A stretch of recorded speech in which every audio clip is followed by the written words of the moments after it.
अंग्रेजों के जमाने से चल रहे कानून की धाराओं में अब कुछ बदलाव किए गए हैं। भारतीय न्याय संहिता, भारतीय नागरिक सुरक्षा संहिता और भारतीय साक्ष्य अधिनियम 2023 प्रभावी रूप से लागू हो गए हैं। नए कानून और उसकी धाराओं में हुए बदलाव को प्रयागराज के हर थाने में पुलिस कर्मियों को समझाया गया। कमिश्नर तरुण गावा, डीसीपी सिटी दीपक भूखर, डीसीपी अभिषेक भारती, डीसीपी श्रद्धा पांडे ने पुलिस कर्मियों को नए कानून और इसकी बारीकियां पुलिस कर्मियों को समझाईं।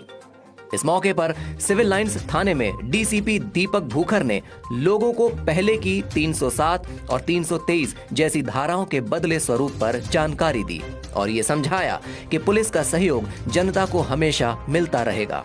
जनता के लिए न्याय सुलभ हो, इसीलिए ये बदलाव हुए हैं। धोखाधड़ी से रिलेटेड व्यापार वालों को बहुत कहता है कि तो अब 67-68 का मुकदमा अगर ना हो तो धारा एक बार चेक कर लेना, उसके सापेक्ष जो धारा है वही है। क्योंकि बहुत बार ये होता है दिमाग में, हम भी सुबह उठ के जब चेक करेंगे डेली को, हमें भी लगेगा जैसे लूट की धारा 392 थी तो अब क्या चेंज हुई है। ये चीज़ें हैं जो उनको एक बार आप बार बार देखेंगे तो वो चीज़ें समझ में आएंगी।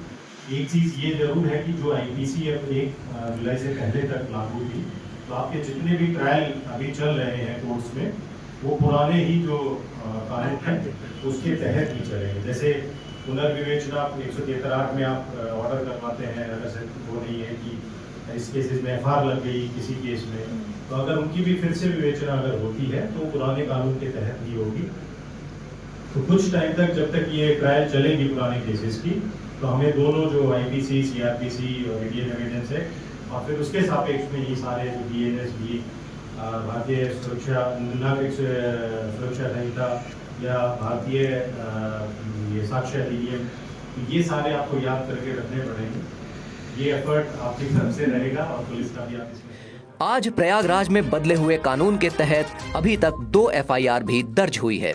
पहली एफआईआर फाफामऊ थाने में रीता देवी ने रोहित नामक शख्स पर दर्ज कराई है, जिसमें मारपीट, धमकी और गाली गलौज का आरोप है, जिसमें बीएनएस 115, बीएनएस 352, बीएनएस 351 2 की धाराएं लगी हैं। इसी तरह दूसरी एफआईआर यमुनानगर के थाना औद्योगिक में दर्ज हुई है। ये एफआईआर विकास यादव ने 3 लोगों के खिलाफ दर्ज कराई है, जिसमें बीएनएस की धारा 352 और 351 2 लगाई गई है। डीसीपी अभिषेक भारती ने भी गंगानगर जोन में लोगों को नए कानून के प्रति जागरूक किया और कई थानों में खुद जाकर पुलिस कर्मियों को इसकी तकनीकी जानकारी दी।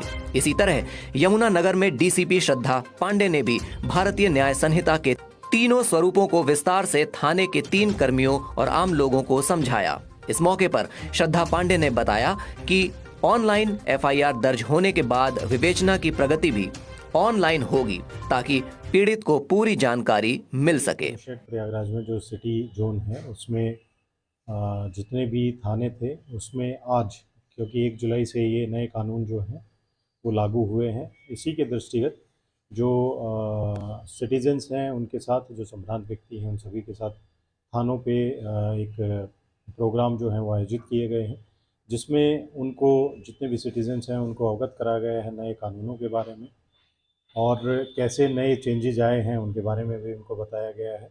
उनको छोटी जो पॉकेट बुकलेट्स होती हैं वो भी डिस्ट्रीब्यूट की गई हैं कि नए लॉज में क्या चेंजेस हुए हैं। जो हमारे पुलिस के सोशल मीडिया प्लेटफॉर्म्स हैं उन पे भी लगातार ये जागरूकता से रिलेटेड जितनी भी वीडियोस हैं उनको भी और पैम्पलेट्स को हम पोस्ट कर रहे हैं। जो हमारे डिजिटल वॉलंटियर्स हैं, चाहे वो व्हाट्सएप ग्रुप पे हमसे जुड़े हैं, उनको भी जो नए कानून हैं उनके बारे में अवगत कराया जा रहा है और जागरूक कराया जा रहा है। इसमें जो पुलिस कर्मी हैं उनकी जो ट्रेनिंग है, लास्ट 2 मंथ से उनकी ट्रेनिंग नए कानूनों को लेकर जो तैयारी हो रही थी वो ट्रेनिंग करवाई गई है और भविष्य में भी जितने भी स्टेक होल्डर्स हैं उनके साथ लगातार ये जो प्रोग्राम है ये जारी रहेगा, ताकि जो नए कानून आए हैं उनके इम्प्लीमेंटेशन में सिटीजन्स को जागरूक करवाते हुए उनका इम्प्लीमेंटेशन एक प्रभावी